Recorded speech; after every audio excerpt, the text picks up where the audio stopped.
Alors bonjour, moi c'est Axel de Héritage Culturel. Donc je vais te poser quelques questions. Déjà, en quelle année a été créé Tello? Alors le festival a été créé en 2010, à l'été 2010, et l'association a été créée en 2008. D'accord.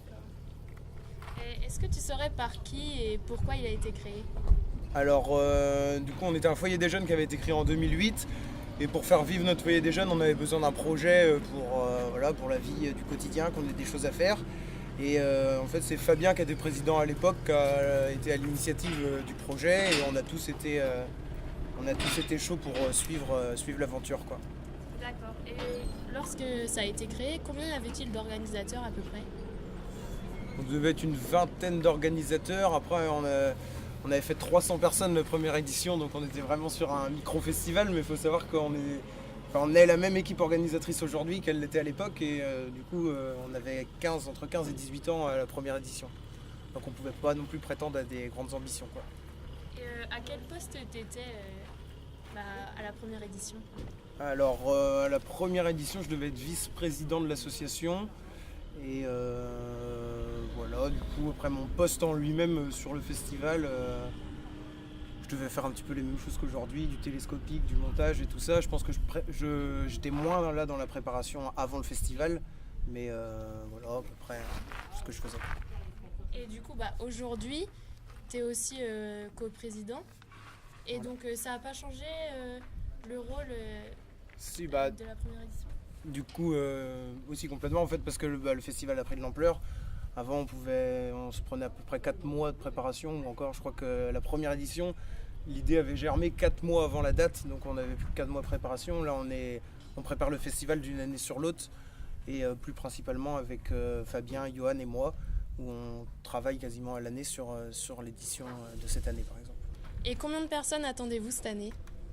Avec 6000 festivaliers, c'est à peu près nos attentes pour cette année, sans prétention. En fait, si on en a un peu moins, c'est pas pour autant qu'on sera déçu ou quoi que ce soit.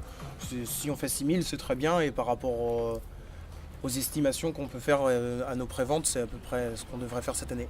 D'accord. Et donc le festival, il s'agrandit à peu près d'année en année, si on peut dire. Oui, voilà, ouais. Donc on a commencé à 300 festivaliers, aujourd'hui on en attend 6000, mais on a été très progressivement.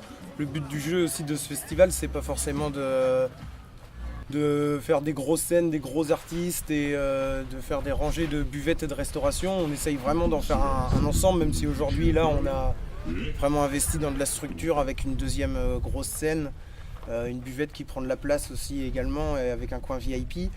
On essaye vraiment de faire tout grandir en même temps, que ce soit l'organisation bénévole, même la restauration pour les bénévoles la semaine. L'ensemble du festival grandit petit à petit avec les organisateurs. Donc tu disais qu'au début vous étiez 20 bénévoles, maintenant vous êtes rendu à combien? Là, pour le festival, on est à 200 bénévoles par soir à peu près. Donc, après, pour le premier festival, on va dire qu'on avait surtout nos parents qui nous avaient donné un bon coup de main, parce que quand on a 15 ans, en fait, on n'est pas tout à fait capable de gérer un truc comme ça. Mais on s'en était rendu compte aussi il y a 8 ans, quoi. Et 2 jours avant les festivités, vous êtes prêts? Vous êtes dans les temps? Oui, on est bien. Là, ça fait 10 jours qu'on est à travailler sur le site directement. Et une bonne préparation en amont. On a une équipe qui roule, étant donné que c'est une équipe. L'équipe est la même que celle des éditions passées. Donc on est vraiment dans les temps, et on devrait être largement prêt, même si jeudi soir il nous restera encore un tas de choses à faire. On va dire qu'aujourd'hui on est mercredi et on est bien. En 3-4 mots, est-ce que tu pourrais définir le festival en ensemble? Alors en 3-4 mots, sans rien préparer comme ça, je dirais atypique, jeune, familial et ensoleillé cette année comme toutes les éditions passées. D'accord. Et est-ce que l'ampleur du festival a des répercussions sur la vie des habitants, sur le fonctionnement de la ville, etc.? Du coup forcément, parce qu'on est dans une commune de 420 habitants, on accueille 6000 festivaliers au week-end, donc ça fait un petit peu plus de monde sur ce week-end-là. Et on a aussi un engouement général sur la commune, aux alentours, et vraiment les gens se sentent investis par ce festival qui est devenu un rendez-vous au niveau local en tout cas. C'est un plaisir d'organiser tout ça. On est des bénévoles à l'année sur l'organisation. Il n'y a aucun salarié dans l'organisation et c'est avec plaisir que tout le monde met la main à la pâte. Voilà.